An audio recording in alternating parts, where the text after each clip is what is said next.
Thank you, Mr. Speaker. It's very difficult to go this late in the game and not repeat what some of my colleagues have already said. That's not my nature, and I'll try to avoid that as much as I can. But one thing that I haven't heard mentioned is the history of what amounts to the prevailing wage at the federal level. It's called the Davis-Bacon Act. Davis and Bacon were a House of Representative member and a U.S. Senator, both of whom were Republican. And the president who signed that bill into law was Herbert Hoover, a Republican. And the purpose of that law was to protect local workers, because we were in the middle of a depression and everyone was scrambling for work. And if you didn't put some controls on the wages, then it would be a rush to the bottom of workers from other areas coming into your community and being willing to work for pennies. And as a matter of policy, they decided we want to prop up our local workers. And then many states passed that, because many states, I believed, had the same attitude of a desire to protect their local workers. And to date, it's done a good job of that. I don't quite understand why we want to come here and vote to eliminate a wage that is the prevailing wage in the local economy and claim that we're going to save the taxpayers money. Because the only way we're going to save the taxpayers money is if we reduce their wages, because that's the only factor in these contracts or these projects that can be manipulated. It's the rate of wages. Materials aren't going to be able to be manipulated, nothing significant anyway. I mean, you're not going to bring in truckloads and truckloads of blocks and timber and wood from multiple states away. The one factor that can be manipulated the most is the rate of wages. And that's the risk of what eliminating prevailing wage will do. And there's a high risk of that occurring. I'm a little bit surprised that we've gone back and forth here from various comments that we are committed to saving taxpayer money, and at the same time it won't reduce wages. I think the delegate from Jefferson brought it up. I don't know where else the savings can come. So at least let's have the honest argument and discussion about where those savings are going to come. They're going to come from wages, or there's not going to be any savings. And then you can't go back home and tell the taxpayers that we've saved them any money. The erosion of those wages, I would suggest to you, won't happen overnight. We may not even see them 6 months from now, maybe not even a year from now, or 2 years from now. But the reason contractors, as well as employees who work on these projects, are opposed to this bill is because it is only a matter of time before contractors from outside the state who have employees who are willing to work for minimal wages will come in and start bidding on these projects. And let me explain why you can expect that to happen. And everyone wants to allude to immigrants, legal or otherwise. I don't care if they come from Europe, Asia, Mexico, or South America. The working conditions in those countries are horrible. The rate of pay is horrible. So they come here to the greatest country on earth to make as good a living as they possibly can. So when they're making $25 a day, they're willing to come here and work for a minimum wage at $8.75 an hour. And what does that do? It drives all the wages down. Now, I do think it's an honest debate to have to decide if any purported savings to the taxpayers should offset the reduction in wages. With all due respect to the workers here, I think that's an honest debate we should have. But we can only have that honest debate if we have honest data, which we don't have. Because what the data shows is that the costs of construction projects don't go down. And to my friend from Wood, your focus seems to have been on the wages we pay employees. I think the focus should be on the overall costs of these projects. Because if we effectively eliminate the prevailing wage, driving wages down, and the costs of the overall project don't go down, where's the savings? Where'd the money go? I don't think our in-state contractors believe it will be in their pocket. Otherwise, we wouldn't have gotten so many pieces of communication from them. Believe me, if our contractors who own these businesses thought it was a windfall for them, which can be another philosophical debate as to whether we want to prop up and help local in-state contractors, if they thought it was going to be a windfall for them, we would not have gotten those letters. But these are business owners. These aren't the ones who get the benefit of prevailing wage. These are business owners who are opposed to this bill. They see, and I would submit many of them might very well be Republican, who wouldn't ordinarily agree with many positions that the Democratic Party takes. But on this issue they do. These are pretty sharp, shrewd individuals. They know what's going to happen. It's not a secret. We aren't the first state to eliminate prevailing wage. There's been other states before us. They see what's going to happen. Now, you know, there's been some talk about this shouldn't be, or I guess if you're opposed to this bill, your arguments are all emotional. I don't think any of my arguments have been emotional.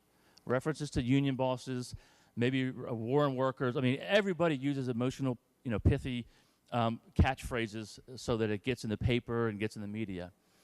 But not just at this moment, but on every time I've stood on this House floor on this issue, I've only asked for the data. I've only asked for the data. And no data has been provided that would suggest these savings. None. We heard months ago that once we eliminate prevailing wage, we're going to be able to build 5 schools for the price of 3.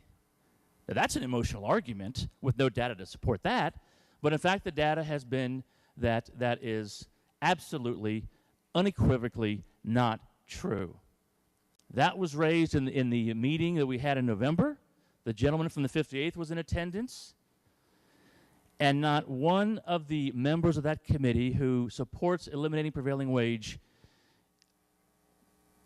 argued otherwise.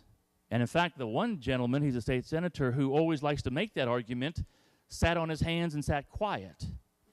Because that is simply not true.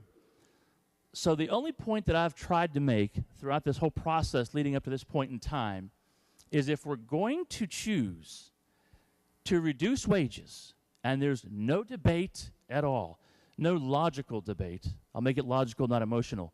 There is no logical argument that one can make that we're not going to reduce wages, because otherwise you cannot honestly stand up and say there's going to be any savings. So if we're going to choose, and again, it's an honest debate and discussion to have, to lower wages, why would we not choose to know whether there's going to be any cost savings on projects? And that's what we attempted to do. Now, following all of us on this side of the aisle speaking, I'm sure there'll be references to various data. There's only one speaker that came before the Government Organizations Committee, a guy fairly knowledgeable on the construction industry. Now, I guess some might want to attack his credibility as representing primarily union workers, but he provided data. He knows how to read the data.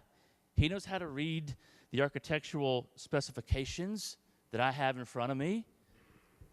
And the data clearly revealed no meaningful cost savings.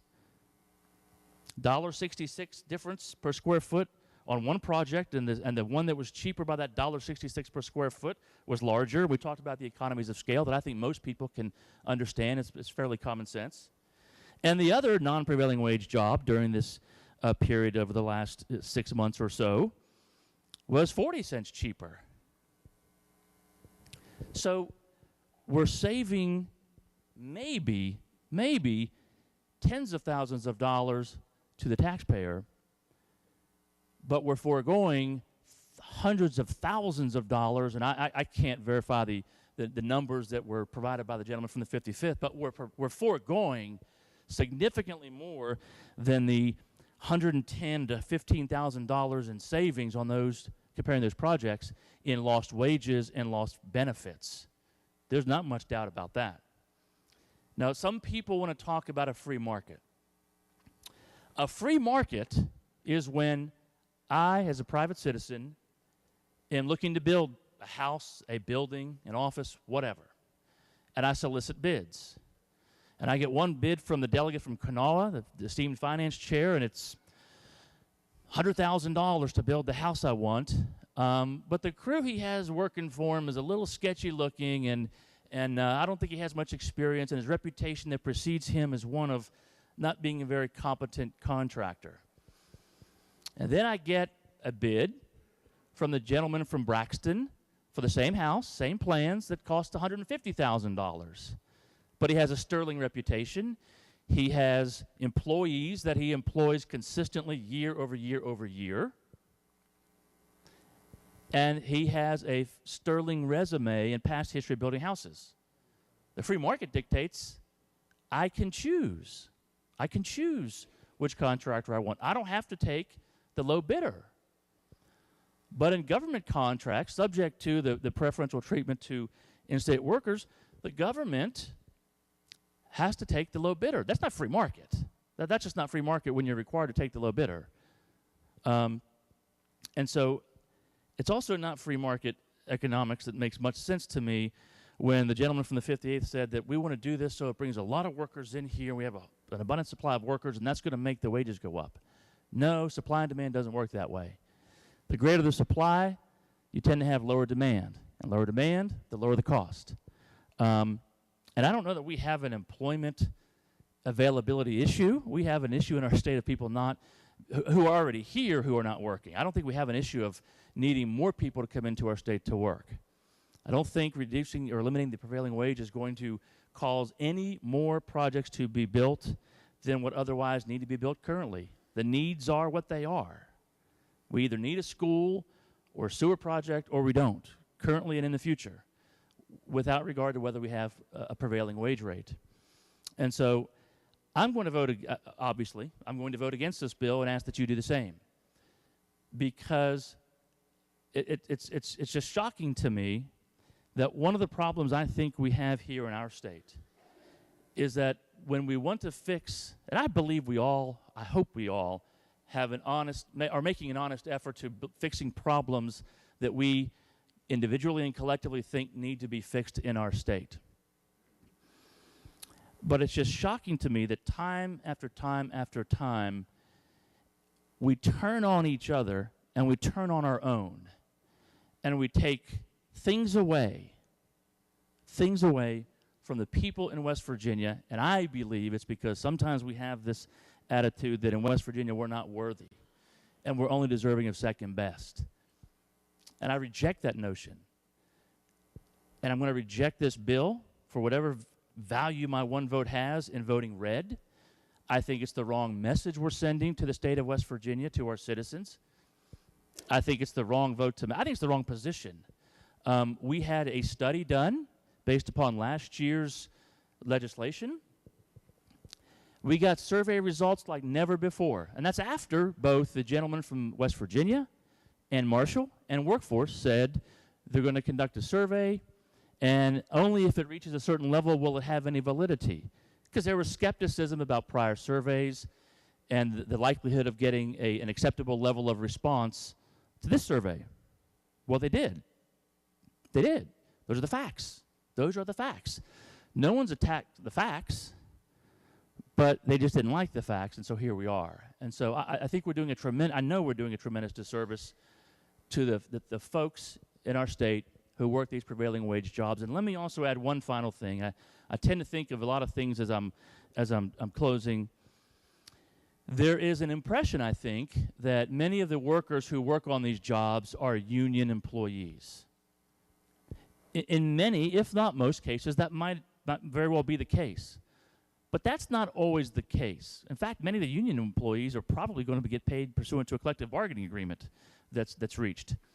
So prevailing wage wouldn't even really be an issue. But there are a lot of non-union employees who were also affected by the elimination of the prevailing wage as we see those rates and wages go down. Because that's what will happen. And I hope that we vote this bill down and the Senate doesn't have to see it. But if we vote this bill out and the Senate sees it, I hope the senators on both sides of the aisle continue with our quest to have a true, impartial economic study done to see what the impact will be on our taxpayers and our wage earners. And if it's proven that we have saved the taxpayers a ton of money, then all of us, can go back to whomever we are speaking before and say, I voted to eliminate it because I saved you, John Doe, who doesn't do construction work, X amount of dollars on average on your annual taxes. Or we can say, well, yes, I could have voted to support a bill that would have saved you $10 or $25 on your annual taxes, but I chose to maintain the prevailing wage because I wanted our local construction workers to make a decent living and as much money as they possibly can. Unlike many, I don't resent anyone else's success, individually or corporately. I don't. I revel in other people's success in life. I just want it for everybody. I just don't think we should want it for certain people and not others. I want it for the coal miners. I want it for the construction workers. I want it for the executives of these businesses. Because I do believe that when anyone in our communities are successful, it inures to the benefit of our communities and then our state. So for that reason, Mr. Speaker, I appreciate the opportunity you've given to me to speak, both now and a little while ago when we were arguing the gentleman from the 55th motion for the economic impact study. But I ask and urge every one of my colleagues here to vote against the repeal of the prevailing wage.